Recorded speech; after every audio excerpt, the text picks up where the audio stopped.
Hi friends, hello నా YouTube దోస్తులు అందరు ఎట్లున్నారు, బాగున్నారా? నేనైతే ఇవాళ ఏం చేస్తున్నా అంటే కరివేపాకు పొడి తయారు చేస్తున్నా.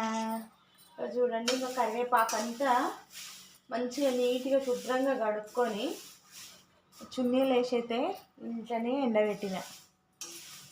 ఇంక ఎండబెట్టిన తర్వాత ఇంకా వేయించుకున్నాను. నేను ఇది అప్పుడే వేయించుకున్నాను. ఇట్లా పొడి పొడిగా సౌండ్ రావాలి మనకి, ఇట్లా గలగలలాడితే పొడి అనేది పాడవ్వకుండా ఉంటుంది. నేనైతే ఈ పొడితోని పక్కన ఊతప్పం వేసుకున్నాను. ఊతప్పము ఆ పొడితోని తిందామని ఊతప్పం అయితే వేసుకున్నాను. ఇప్పుడు మనం ఏం చేద్దామంటే పెట్టుకున్నాం కదా, బాగానే ఉంది. మంచిగా గలగలలాడే సౌండ్ వస్తుంది కరివేపాకు.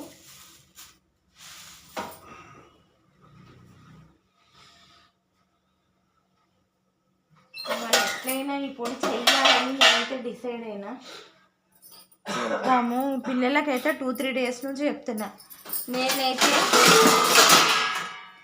కరివేపాకు పొడి చేస్తాను, మీకు పెడతాను అని.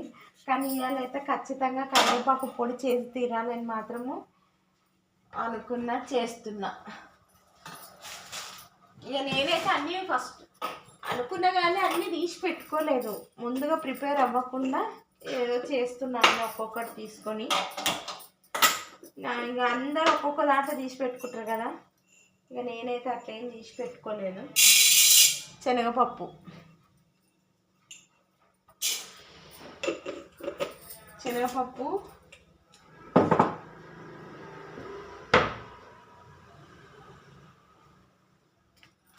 జీలకర్ర తీసుకుందాం. మేమైతే అన్నీ ఫ్రిడ్జ్లోనే పెట్టుకుంటాం.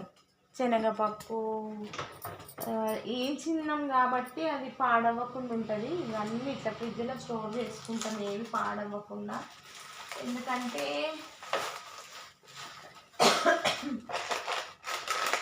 అందరం ఇంటికాడ ఉండేటోళ్ళం కాదు, పనులలో బిజీ అయిపోతాము.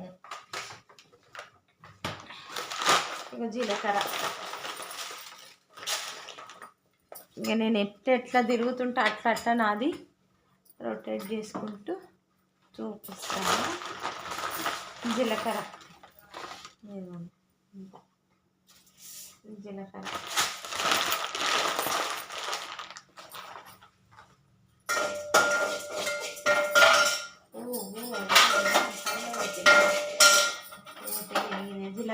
శనగపప్పు అయితే తీసుకున్నాను.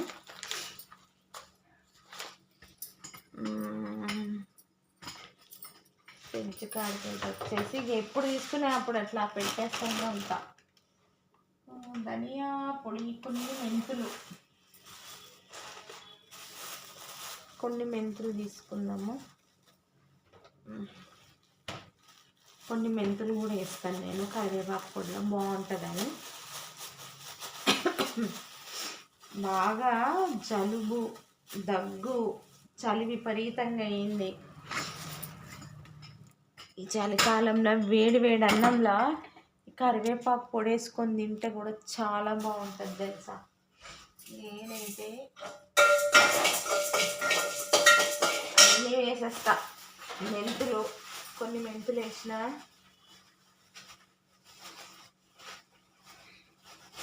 ఒక్క నిమిషం మినప్పప్పు కూడా తీసుకొని వస్తా.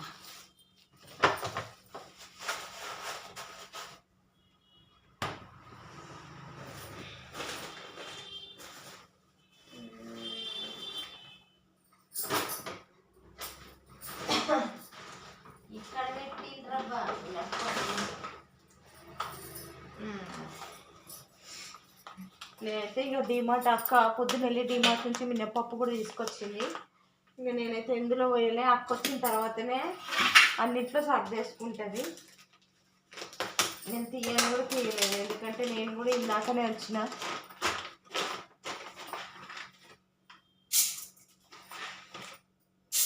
గుండు మినప్పప్పు,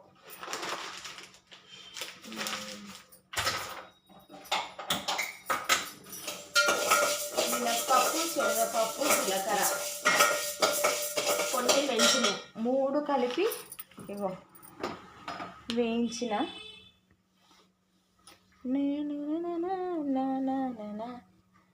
మూడు కలిపి వేయించుతా. ఇట్లా వేయించిన తర్వాత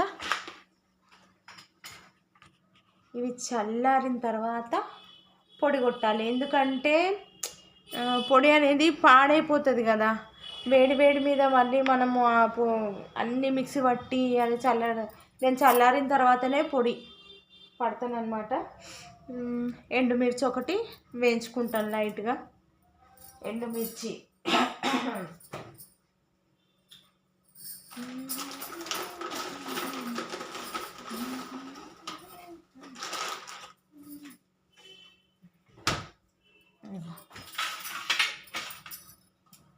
ఎండుమిర్చి